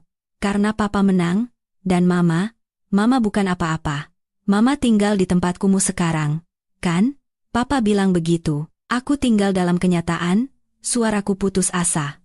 Jerry, tolong. Jangan pergi ke pernikahan besok. Bilang saja kamu sakit. Tetap bersama teman-temanmu. Jangan berada di sisinya saat semua ini terjadi. Kapan? Apa yang akan terjadi? Tanyanya menantang. Mama akan merusak pernikahan? Mama akan membuat keributan? Ya ampun, menyedihkan sekali. Ma, Papa bilang Mama akan mencoba merusaknya. Ia menyebutku menyedihkan. Amarah memuncak dalam diriku, tapi aku menekannya. Jerry, lihat aku. Aku membesarkanmu. Aku mengenalmu. Kamu bukan seperti ini. Kamu baik dan cerdas. Kamu bukan pencuri. Aku bukan pencuri, teriaknya, wajahnya memerah. Aku pengusaha, seperti Papa. Ayahmu itu penipu, teriakku, dan bening itu parasit. Dan jika kamu berdiri bersama mereka, kamu akan tenggelam bersama mereka. Jerry memelototiku. Lalu ia mengeluarkan ponselnya. Aku akan panggil satpam. Pergi. Ia masuk ke mobilnya, menyalakan mesin dengan agresif. Saat ia melaju keluar dari tempat parkir, ia menurunkan jendela dan berteriak, "Jangan datang besok, Ma. Tidak ada yang menginginkanmu di sana. Mama adalah masa lalu." Aku memperhatikannya pergi, hatiku hancur lagi, tapi kali ini, hancur dengan bersih. Aku telah mencoba. Aku telah mengulurkan tangan. Ia menepisnya. Ia sendirian sekarang. Aku kembali ke apartemenku. Hartono sedang menunggu, membuat persiapan terakhir. "Bagaimana?" tanyanya, seolah sudah tahu jawabannya dari wajahku. "Sudah selesai," kataku datar. Dia sudah dicuci otak sepenuhnya. Maka ia akan belajar dengan cara yang sulit, kata Hartono. "Siap untuk besok? Kita sudah punya kode akses proyektor. Polisi sudah diberi pengarahan. Inspektur Haryo akan siaga di lobi pada jam 8 malam. Ya." Hartono memberiku sebuah tas pakaian. "Kalau begitu, kau akan butuh ini." Aku membuka resleting tas itu. Di dalamnya ada setelan, bukan gaun mantan istri yang gila dan putus asa. Setelan tuxedo hitam yang ramping dan dibuat khusus. Yves Saint Laurent. Kuat, elegan, tegas. "Pakai baju zirahmu, Saraswati," kata Hartono. "Besok, kau bukan korban. Kau adalah algojo." Aku menyentuh kain itu. Dingin dan halus. "Terima kasih, Pak Hartono. Istirahatlah," katanya. "Malam ini akan panjang." Aku tidak istirahat. Aku duduk di dekat jendela, memperhatikan lampu-lampu kota. Aku membayangkan Banyu dan Bening, mungkin sedang berlatih sumpah mereka sekarang. Tertawa tentang bagaimana mereka berhasil lolos. 2 tahun lagi, dan semua ini akan menjadi milik kita. Mereka tidak akan mendapatkan 2 tahun. Mereka bahkan tidak akan mendapatkan 2 hari. Besok, Tuan dan Nyonya Banyu Wibowo yang baru akan mengadakan resepsi yang sangat berbeda. Pagi hari pernikahan datang dengan mendung kelabu. Hari yang sempurna untuk pemakaman di Jakarta. Aku menghabiskan pagi itu meninjau presentasiku. Kami telah mengatur waktunya dengan sempurna. Itu akan dimulai tepat setelah montase video kisah cinta mereka, yang Bening bayar 200 juta rupiah untuk membuatnya. Pukul 6 sore, para tamu mulai berdatangan di Hotel Mulia. Aku menonton siaran langsung dari kamera yang dipasang Hartono di ballroom. Ia memiliki saham di hotel itu. Mendapatkan akses adalah hal sepele. Itu sangat mewah. Ruangan itu dipenuhi kristal dan ribuan mawar merah muda. Ada patung es Banyu dan Bening yang saling berpelukan. Aku melihat ibuku, Ibu Ratna, menyapa para tamu. Ia mengenakan gaun berwarna sampanye yang terlalu muda untuknya, tersenyum cerah seolah baru saja memenangkan lotre. "Ya, bukankah mereka luar biasa?" Kudengar ia berkata kepada seorang sepupu yang bingung. "Mereka belahan jiwa." Saraswati, kasihan Saraswati, ia tidak bisa menangani kesuksesan Banyu. Ia sedang beristirahat sekarang. Aku melihat Banyu. Ia tampak gugup, tetapi penuh kemenangan. Ia berjabat tangan, menepuk punggung, memainkan peran sebagai raja yang murah hati, dan bening. Ia masuk dengan gaun Vera Wang custom yang dihiasi berlian. Berlian yang dibayar oleh perusahaanku. Ia cantik, harus kuakui. Cantik dan busuk. Upacara dimulai. Aku mendengarkan mereka bertukar sumpah. Aku berjanji akan menjadi partnermu dalam segala hal, kata Banyu, menatap dalam-dalam ke mata Bening. Aku berjanji akan mendukung mimpimu dan menghabiskan sisa hidupku untuk membuatmu bahagia, bisik Bening. Aku duduk di suite hotelku di lantai atas. Minum kopi hitam. Bohong, bisikku. Setiap katanya bohong. Siap? Tanya Hartono, memeriksa jamnya. Sinyal sudah aktif. Kami akan mengambil alih siaran begitu Anda memberi perintah. Konfirmasi teknisi kami. Belum, kataku. Tunggu pidato. Tunggu sampai semua orang duduk dan menatap layar. Resepsi dimulai. Sampahnya mengalir. Banyu berdiri untuk memberikan pidato. Terima kasih kepada semua orang yang telah datang hari ini, katanya dengan lantang, memegang tangan Bening. Ini adalah perjalanan yang panjang. Perjalanan untuk menemukan kebahagiaan sejati. Terkadang, Anda harus membuat keputusan sulit untuk menemukan takdir sejati Anda. Kerumunan bertepuk tangan dengan sopan, tetapi aku melihat beberapa tatapan tidak nyaman. Semua orang tahu skandal itu. Mereka hanya tidak peduli selama bar gratisnya berkualitas. Dan untuk istri baruku. Bening, lanjut Banyu. Kau adalah inspirasiku, batu karangku, segalanya bagiku. Ponselku bergetar. Sinyalnya. Sekarang, kataku. Di ballroom di bawah, lampu diredupkan untuk montase video. Musik sentimental mulai diputar. Foto-foto Banyu dan Bening di kapal pesiar, di Paris, di pantai, melintas di layar raksasa di belakang meja utama. Kerumunan menghela napas, aku berdiri, merapikan jaket tuksedoku, aku keluar dari suite dan menuju lift. Waktunya pertunjukan, kata Hartono, berjalan di sampingku, di dalam lift, aku memperhatikan angka-angka turun. 19, 18, jantungku tidak lagi berdebar-debar. Itu berdetak, lambat dan berat, seperti genderang perang. Pintu lift terbuka di lantai lobi. Inspektur Haryo dan 2 petugas berseragam sedang menunggu. Ibu Saraswati Putri? Tanya inspektur. Ya, kami sudah punya surat perintahnya. Kami siap jika Anda siap. Beri saya 5 menit, kataku. Saya ingin mereka melihat ini sebelum borgol dipasang. Baik, aku berjalan ke pintu ballroom, penjaga keamanan yang disewa Banyu melangkah maju untuk menghentikanku. Maaf, Bu, ini acara pribadi. Hartono muncul di belakangku. Dan saya pemilik gedung ini. Minggir. Atau cari pekerjaan baru besok.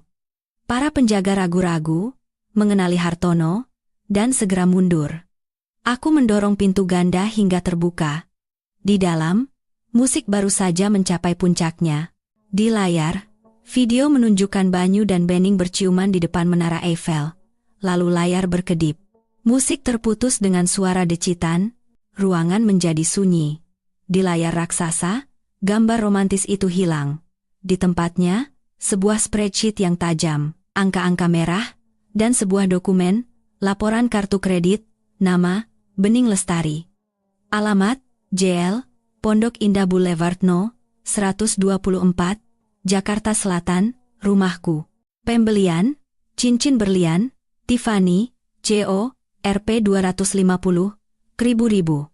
Dibayar oleh, rekening perusahaan Naga Biru Propertindo. Bisikan menyebar di antara kerumunan. Apa itu? Bening berdiri. Mas Banyu, lakukan sesuatu, matikan itu. Banyu berteriak ke arah stan audiovisual. Hei! Tapi teknisi di stan itu adalah orang kami. Ia tidak mematikannya. Ia menaikkan volumenya. Dan suaraku yang sudah direkam sebelumnya menggelegar melalui speaker. Halo, Banyu. Halo, Bening. Kalian ingin reuni keluarga, kan? Kalian ingin semua orang menyaksikan persatuan kalian? Nah, mari kita tunjukkan pada mereka terbuat dari apa sebenarnya persatuan ini. Semua kepala berbalik. Bukan ke layar, tapi ke belakang ruangan. Keheningan di ballroom yang megah itu mutlak. 300 pasang mata berpaling dari kursi mereka untuk menatapku. Aku berjalan menyusuri lorong tengah. Tumit sepatuku berketuk teratur di lantai marmer. Tuxedo hitamku membuatku tampak seperti bayangan di tengah lautan bunga merah muda. Banyu membeku di meja utama, wajahnya pucat pasi. Bening mencengkeram serbet di dadanya, mulutnya ternganga. Ibuku, Ibu Ratna, tampak seperti akan terserang stroke. Saras, bisik Banyu, dan mikrofon menangkap suaranya yang bergetar. Apa yang kau lakukan? Aku tidak berhenti sampai aku mencapai tengah lantai dansa.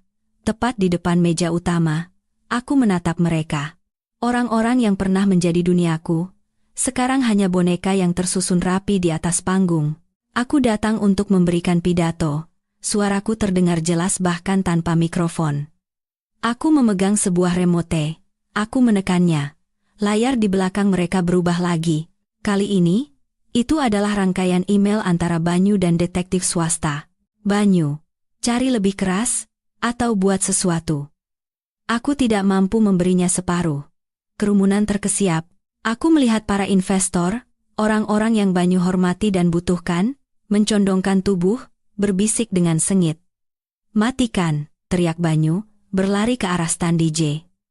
Keamanan, keluarkan wanita itu dari sini. Duduk, Banyu Wibowo. Suara Hartono menggelegar dari pintu masuk. Kecuali kau ingin menambahkan penyerangan ke dalam daftar kejahatanmu. Banyu membeku. Ia melihat Hartono. Ia melihat polisi yang menunggu di bayang-bayang pintu keluar.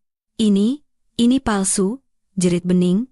Air mata mengalir di wajahnya yang dirias sempurna. Dia hanya cemburu. Dia meretas sistem. Dia gila. Aku bilang. Aku menekan remote lagi. Dokumen baru muncul. Aplikasi pinjaman palsu untuk proyek Serpong. Dokumen dengan tanda tanganku yang ditempel dengan kikuk. Apakah pemalsuan dokumen itu gila, Bening? Tanyaku dengan tenang. Apakah penipuan bank itu gila? Itu bisa membuatmu dipenjara beberapa tahun. Dan coba tebak siapa nama yang ada di perusahaan cangkang yang menerima dana curian itu? Aku menekan lagi. Orion Holdings Group. Pemilik, Bening Lestari. Aku menunjuknya. Kau bukan hanya gundik. Kau adalah kurirnya. Banyu menggunakanmu untuk mencuci uang lebih dari 30 miliar rupiah. Apa dia memberitahumu itu? Apa dia memberitahumu bahwa ketika Ditjen Pajak datang, tanda tanganmu lah yang akan mereka cari? Bening menatap Banyu, matanya penuh kengerian. Mas Banyu, kau bilang itu optimalisasi pajak. Kau bilang itu legal? Diam, Bening. Bentak Banyu. Oh, jangan suruh dia diam, kataku dengan senyum dingin. Biarkan dia menjelaskan. Biarkan dia menjelaskan apa yang sebenarnya dia sebut ibu kita. Klik. Sebuah email muncul. Subjek, si nenek tua, Banyu, beri saja Ibu Ratna satu cek lagi dari dana itu. Si nenek tua itu serakah. Selama kita membayar apartemennya, dia akan terus membuat Saraswati tidak tahu apa-apa. Dia akan menjual putrinya sendiri demi anggaran renovasi.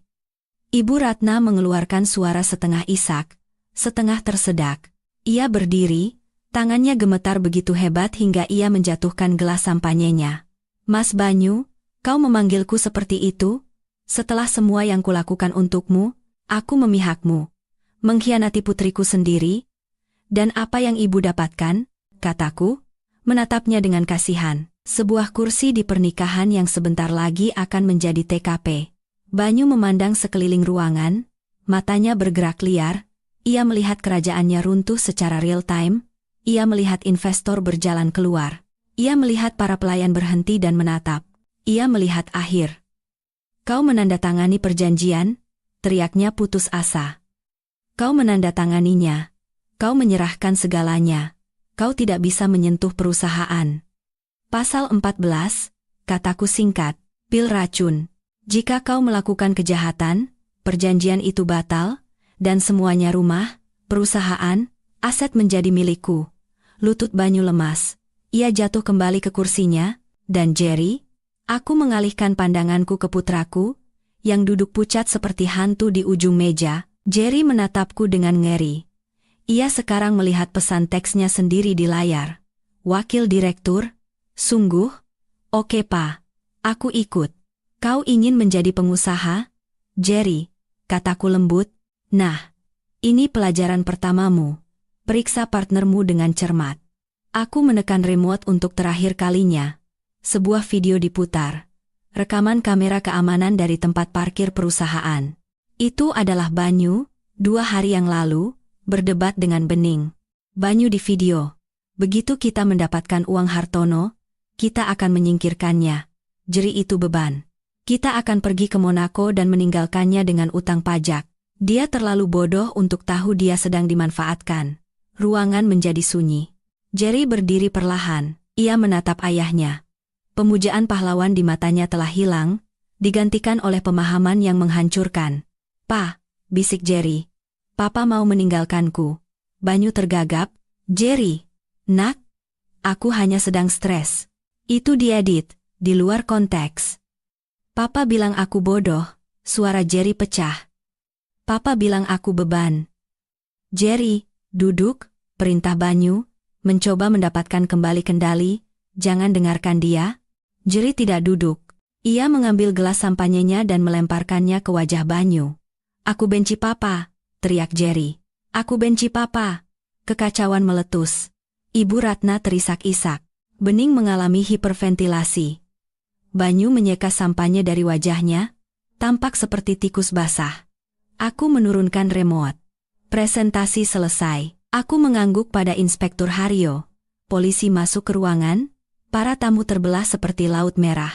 Banyu Wibowo, Inspektur mengumumkan, Anda ditangkap atas tuduhan penipuan bank, penggelapan, dan pemalsuan dokumen. Bening Lestari, Anda ditangkap atas tuduhan konspirasi dan pencucian uang. Tidak. Jerit Bening saat seorang petugas memegang pergelangan tangannya. Aku tidak tahu, aku hanya tunangannya, dia yang menyuruhku. Katakan itu pada hakim, kata petugas itu, memborgolnya. Banyu tidak berteriak. Ia hanya menatapku.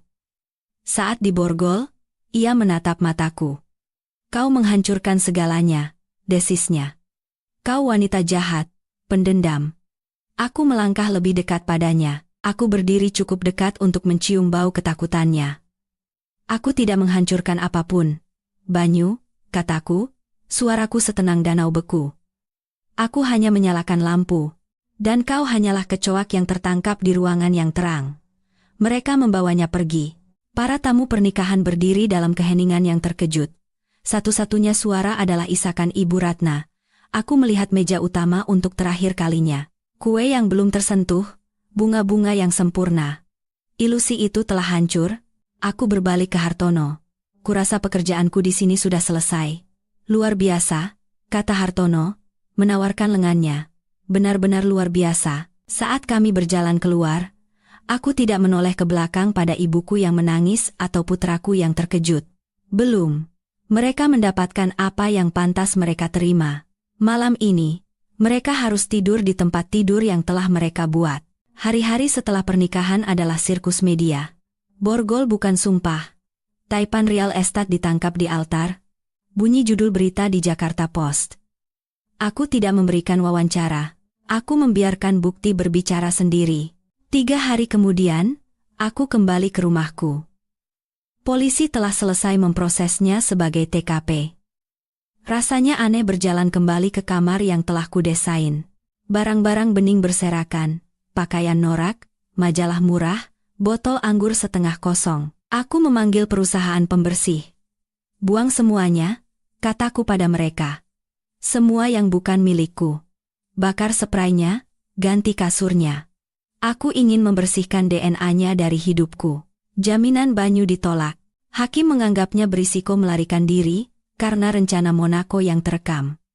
Ia berada di rutan Cipinang, mengenakan seragam oranye, bukan setelan Italia. Bening dibebaskan dengan jaminan. Ibuku mencairkan dana pensiunnya dan menggadaikan apartemennya untuk mengeluarkan bayinya. Tapi Bening tidak bebas. Ia menghadapi hukuman 5-10 tahun penjara. Wajahnya terpampang di seluruh internet sebagai calon pengantin penipu. Seminggu kemudian, ibuku datang menemuiku. Ia tampak 10 tahun lebih tua. Rambutnya acak-acakan, matanya merah. Ia berdiri gemetar di depan pintuku. Saras, Suaranya bergetar. Ibu Ratna, kataku, menghalangi pintu. Jangan panggil saya ibu. Bolehkah aku masuk? Dingin sekali.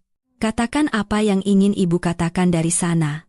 Ia menggigil. Saras, kumohon, jadilah yang masuk akal. Bening sangat ketakutan. Dia masih anak-anak. Dia tidak tahu apa yang dia lakukan. Banyu memanipulasinya. Bening berusia 38 tahun, kataku dingin. Dia tahu dia tidur dengan suamiku, dia tahu dia menghabiskan uangku, dan dia menandatangani dokumennya. Dia adikmu, raung Ibu Ratna, kesedihannya berubah menjadi racun keluarga yang akrab. Kau tidak bisa membiarkannya masuk penjara. Kau harus mencabut tuntutan. Beritahu jaksa itu adalah kesalahpahaman. Itu bukan kesalahpahaman. Itu kejahatan. Jika kau melakukan ini, bentak Ibu Ratna, kau bukan putriku lagi. Kau menghancurkan keluarga ini. Aku tertawa. Suara yang ringan dan bebas.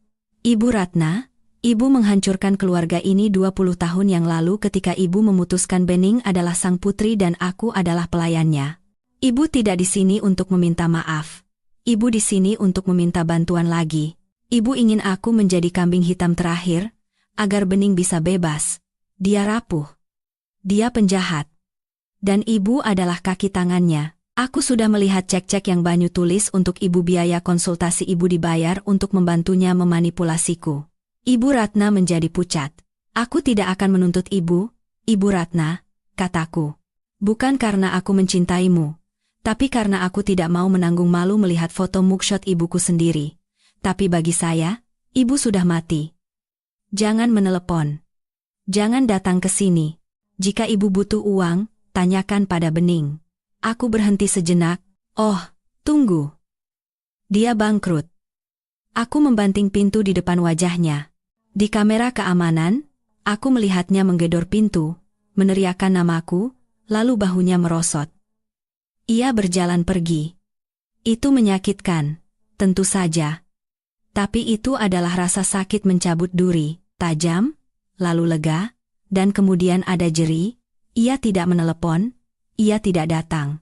Aku tahu dari sumberku bahwa ia tinggal di sofa teman, karena pihak berwenang telah menyita penthouse dan Porsche-nya. Aku menunggu. Aku tahu ia harus datang kepadaku dengan caranya sendiri. 2 minggu kemudian, ia muncul di kantorku. Ia tampak mengerikan. Kurus, mengenakan jeans dan kaos usang. Tidak ada kacamata hitam, tidak ada kesombongan. Ma? Tanyanya dari ambang pintu. Aku mengangkat kepala dari mejaku. Hai, Jerry. Ia masuk dan duduk di kursi di seberangku. Ia menatap tangannya. Maaf, bisiknya. Aku bodoh. Dia membuatku merasa penting. Dia bilang itu lebih baik daripada kuliah. Dia bilang mama menahanku, dan kamu percaya padanya. Kataku, lembut tapi tegas. Karena itu lebih mudah daripada bekerja. Ya, ia mengakui. Air mata jatuh di jeansnya. Aku melihat videonya. Dia menyebutku beban. Dia akan meninggalkanku. Aku tidak punya apa-apa, Ma. Ia menyeka matanya. Mobilnya hilang, uangnya habis. Aku butuh bantuan. Aku menatap putraku. Aku ingin memeluknya. Aku ingin menuliskan cek untuknya, memperbaiki segalanya. Tapi aku adalah seorang arsitek sekarang, dan kau tidak bisa membangun struktur yang kuat di atas fondasi yang retak. Aku mencintaimu, Jerry, kataku. Tapi aku tidak akan memberimu uang. Ia menatapku dengan ngeri. Lalu di mana aku akan tinggal? Aku tidak tahu. Itu urusanmu. Ma, tolong, ini tawarannya. Aku mendorong 2 lembar kertas melintasi meja. Ini formulir pinjaman mahasiswa, dan ini aplikasi untuk bekerja di ruang surat Phoenix Property, gaji minimum. Mulai dari bawah, kelas malam. Ruang surat? Tanyanya. Tidak percaya. Ambil atau tinggalkan. Jika kamu ingin menjadi seorang pria, Jerry, kamu harus mendapatkannya. Banyu memberimu barang untuk membelimu. Aku tidak akan memberimu apa-apa agar kamu bisa membangun dirimu sendiri. Ia melihat kertas-kertas itu, lalu padaku, lalu pada tekad di mataku. Perlahan, ia mengulurkan tangan, dan mengambil pena. Baiklah, suaranya bergetar. Aku akan melakukannya. Bagus, kataku. Lapor ke Sarah di HRD. Dia akan memberimu kartu identitas. Jangan terlambat. Ia berdiri. Ia menatapku. Ia benar-benar melihatku. Untuk pertama kalinya dalam bertahun-tahun. Mama benar-benar menakutkan, katanya, dengan nada sedikit kekaguman dalam suaranya. Aku tahu. Aku tersenyum. Sekarang, pergilah bekerja. Sidangnya singkat. Buktinya sangat kuat. Banyu Wibowo mengaku bersalah untuk menghindari hukuman 20 tahun. Ia dijatuhi hukuman 8 tahun di penjara federal. Ditambah ganti rugi, ia tampak abu-abu dan lelah di pengadilan. Ia tidak pernah menatapku sekalipun. Bening mengambil kesepakatan pembelaan, 3 tahun untuk penipuan. Saat palu hakim jatuh, ia terisak-isak, melihat ke arah Ibu Ratna di galeri dan berteriak, "Ibu, lakukan sesuatu." Tapi Ibu Ratna tidak bisa melakukan apa-apa. Ibu Ratna tinggal di sebuah apartemen studio, hidup dari uang pensiunnya yang kecil, kehilangan uang saku dan harga dirinya. Aku duduk di barisan belakang, mengenakan setelan hitam. Aku menyaksikan keadilan ditegakkan. Aku tidak merasakan kegembiraan. Aku merasakan kedamaian. Pembukuan akhirnya seimbang. Epilog, 1 tahun kemudian. Aku berada di kantor di lantai 40, menghadap kota.